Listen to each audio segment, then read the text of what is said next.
Hey there, fellow adult collectors. Welcome back. David Eon sitting in the video game room, as you can see. And I finally have the software sorted out. Now, I had the game capture software, or the game capture system, because there's a hardware and a software component, to tie in the vintage or retro, if you will, video game system with the television and the computer to get them all to interface and sync properly. There were some bugs. I got it worked out, and I can do it now. So I had some people that were involved with the Patreon project that wanted to know if they could be part of the selection process for what to see first. And fair enough, yeah, we can do that. So I'm putting this up on the Patreon, and I'm going to let you pick.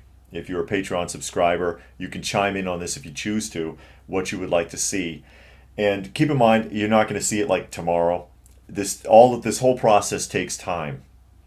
All the videos that I put up on the YouTube channel, the primary YouTube channel, and the stuff that I do for Patreon and everything, it absorbs a lot of time. It really does, to just even do a regular video, all of the research and processing and everything else that's done.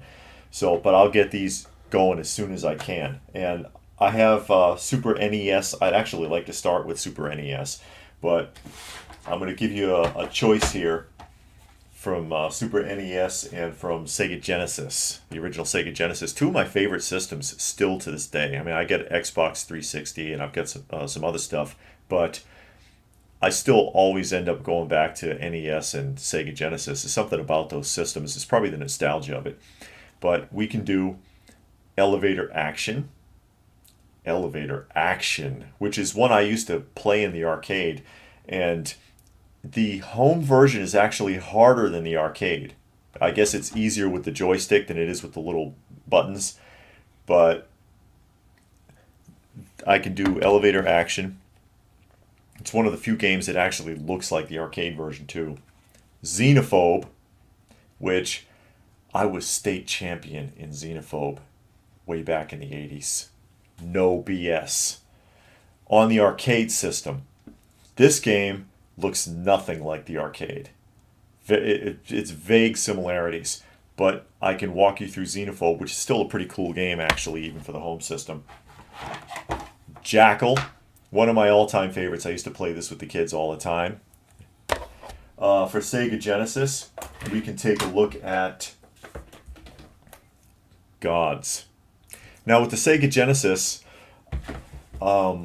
the thing with this, though, I may have to do it in chapters, because some of these games, to play them all the way through, pretty freaking long. I may have to, whatever is selected, I may have to break it up into chapters and put them up a chapter at a time, and then maybe afterwards link them all together, something like that. But I'll put it up a chapter at a time at first. But I got Gods, which is actually a pretty cool, good video game music in this one too, surprisingly. Mickey's World of Illusion, which is actually pretty cool. Global Gladiators, which is a McDonald's game. Now this one, I just would like to show if I get an opportunity to. I probably would anyway, but I don't have the box. Dragon's Fury, probably the best video game pinball game I've ever seen. The graphics, the color, and the music in this is fantastic. And it's fully interactive. It's got all these bonus stages and stuff. And I would have to do like basically a showcase of this one. You can't play the whole thing through. It's one of the few Sega Genesis cartridges that allows you to save.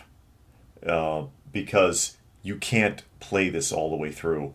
You need 1 billion points. No BS. 1 billion points to win this game. And which I have done, but it takes several days to get to that point. I can't make a video that's like 15 hours long or something. That wouldn't make any sense. Or I don't have the cartridge here, but Streets of Rage 2. My favorite of the Streets of Rage series is 1, 2, and 3. 1 is okay. 2 is great. 3 kind of sucks, to be honest. But I could do Streets of Rage 2 also. So, throwing it out there for Patreon subscribers. what would you like to see first? Which, like I said, I'd like to start with the Nintendo NES, so keep that in mind. Jackal, Xenophobe, and Elevator Action is what I pulled out for that. And of course, I was thinking about doing Low G-Man yet, but that one's kind of involved. Low G-Man is one of the few Nintendo cartridges that takes passwords. It's password encrypted to get you back into certain stages because it's very long. It's actually a very long game for a Nintendo cartridge.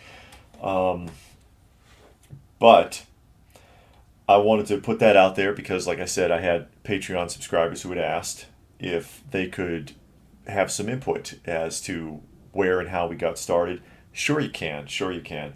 So let me know what your thoughts are about these in the comments on Patreon here, and we can go ahead and get started with that.